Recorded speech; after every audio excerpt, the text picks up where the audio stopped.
They started coming about 3 weeks ago. Typed.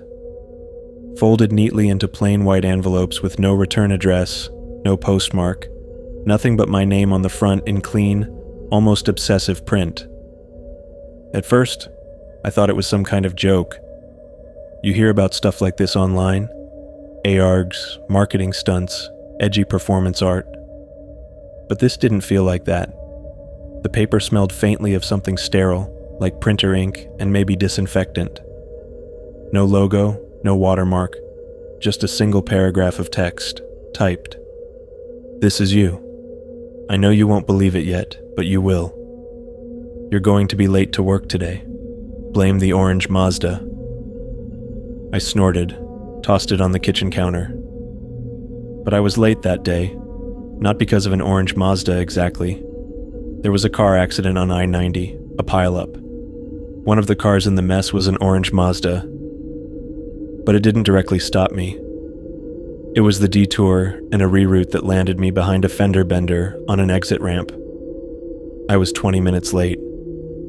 I even joked to my coworker, Sarah, that I should have taken the letter seriously. The second one came 4 days later.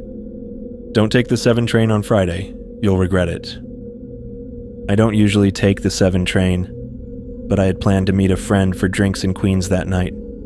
It was the most convenient route. The letter was in my pocket all day. I kept touching it like it was burning through the fabric. Around 4 p.m., I bailed. I texted my friend with some made-up excuse and stayed in. Later that night, I saw on Twitter there was a major delay on the 7. A man jumped onto the tracks at 46th Street. People were stuck in the cars for over an hour, packed in like sardines. No one hurt, just chaos. Again, not perfect. I wouldn't say I would have regretted it, but it would have ruined my night. I started to keep the letters. There were 5 now.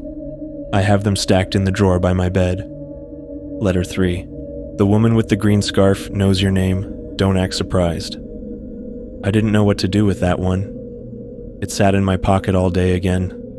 I even forgot about it until this woman at the coffee shop, long wool coat, lime green scarf, bumped into me.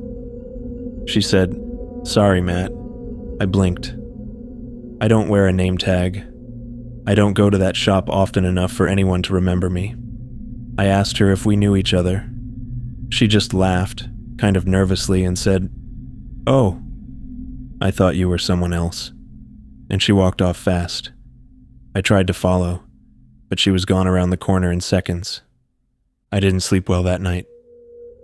Letter 4. She won't answer if you call after 10:17. Don't be stupid. It didn't say who, just she. I assumed it meant my ex, Rachel. We'd been texting again. Nothing serious. I figured maybe the letter meant something about her. At 10:14 p.m., I hesitated. Then at 10:18, I called, straight to voicemail. I tried again. Same result. Next morning, she texted. Said she fell asleep watching TV, missed the call. Nothing ominous. Still, that letter sat heavier than the rest. I kept telling myself someone was screwing with me. Maybe a friend. Maybe Rachel herself, though it didn't seem like her kind of joke. I started checking the mailbox obsessively. Started locking the front door more often. But it didn't matter. The letters just appeared. Sometimes slid under the door. Once I found one folded between 2 pages of a book I hadn't opened in years. No fingerprints. Nothing traceable. And always typed. The 5th one was different. It felt different. When you hear your name, don't turn around. Just keep walking. That's all it said. One line. I carried it for 2 days, waiting. I wasn't even sure what it meant. Was someone going to yell at me? Try to get my attention? Then it happened. I was walking past a construction site downtown. Midday, sunny, crowded sidewalk. I heard it, clear as anything. Matt. I froze. It came again. Matt, wait. I kept walking, heart hammering. I didn't look back. I never found out who it was. Maybe someone who really did know me, Maybe a different Matt. Maybe it wasn't even my name, they said, but it felt intentional. Like whoever it was, they wanted me to turn around. That night, I put all the letters into a shoebox and duct taped it shut. I buried it in the back of my closet, out of sight, out of mind. But I'm still checking the mailbox every single morning. It was almost 2 weeks before the next one showed up. By then, I'd convinced myself the whole thing had fizzled out. Maybe someone got tired of the game. Maybe they were watching, and since I didn't break, they moved on. Or maybe they were never watching at all, and it was just some bored weirdo leaving vague notes that could apply to anyone. Then the 6th letter arrived. It was in my coat pocket. That's what got me. Up until now, they'd been at least delivered. In the mail, slid under the door, hidden in a book. But this was in the inside breast pocket of the coat I had hanging by the door. I hadn't worn it in days. I know I didn't leave anything in there. I triple-checked. It read, "Skip the alley on Wednesday, you'll see why." That was it, no context, just another cryptic warning. I walk by that alley every evening on my way back from the train station. It's not the creepy kind of alley, just one of those narrow cut-throughs between an old apartment building and a mechanic's shop. Well lit, short. I've never had a bad feeling about it. But when Wednesday came, I detoured, took the longer way around. And as I passed the far end of the alley from across the street, I saw the flashing lights, red, blue. A stretcher being wheeled out. Police tape. I didn't see the body, thank God, but I saw the shape under the sheet. Small, slumped like it fell, or like it was pushed. They didn't mention anything about it on the news. I looked, no articles, nothing in the local feeds. I asked around at work, casually, and no one had heard a thing.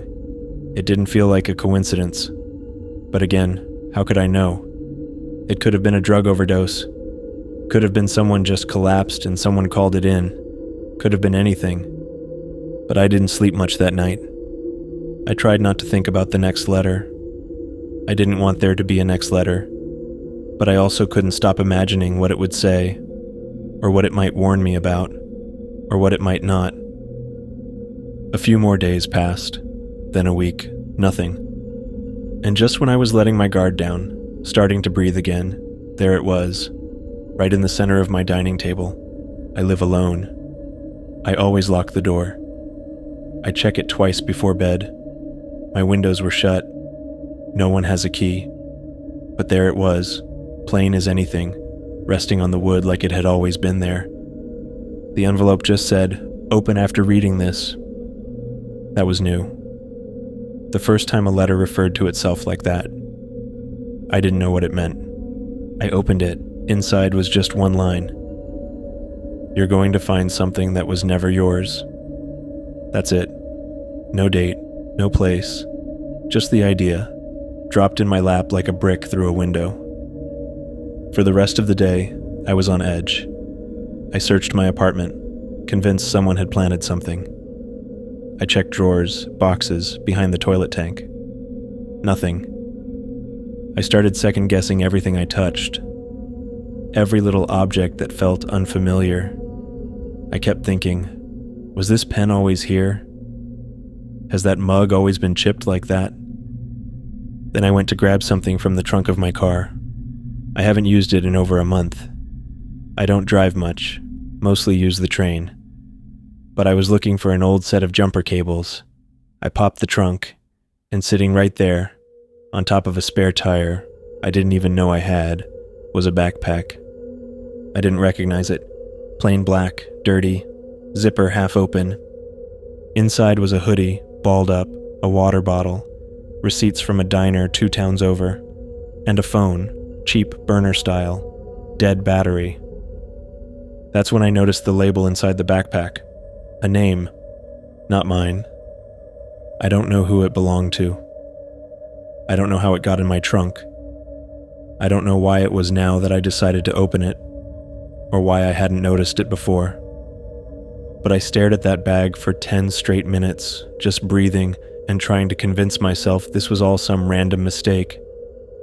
A friend borrowed the car. Someone left it there. I forgot. Sure. But it was like the letter had called it into existence, or made me see it. And here's the thing. I checked the timestamp on the diner receipt. It was dated 2 days before I got the letter. Not the same day, not minutes before, not impossibly accurate. Just close enough to scratch at the inside of your skull. I brought the backpack inside, left it on the table. I didn't open it again. I never got another letter after that. That was about a month ago. But now I keep wondering, was that the last one because the person stopped writing them? Or because they didn't need to anymore? Or worse, because they already knew I'd find it? Every morning I still check the mailbox. I still glance down at the doormat when I come home.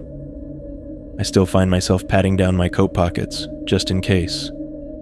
But there's been nothing. It's almost like the game ended when I found that bag. Or maybe that was the point. I don't know if I'm going crazy. I don't know if someone was messing with me, or watching me, or testing me, or trying to tell me something. I don't know if I was supposed to do something with what I found, but I still have the backpack. I still haven't thrown it away. And every so often I take it out of the closet and just stare at it. Like maybe it'll open on its own. Like maybe I'm still being watched. Like maybe the next letter isn't coming in an envelope. That's it for tonight. If these stories hit you, drop a comment and tell me. Did they get under your skin? Hit the like if you felt it, and subscribe for more. Turn on notifications too. The next one's coming. Until then, sleep light.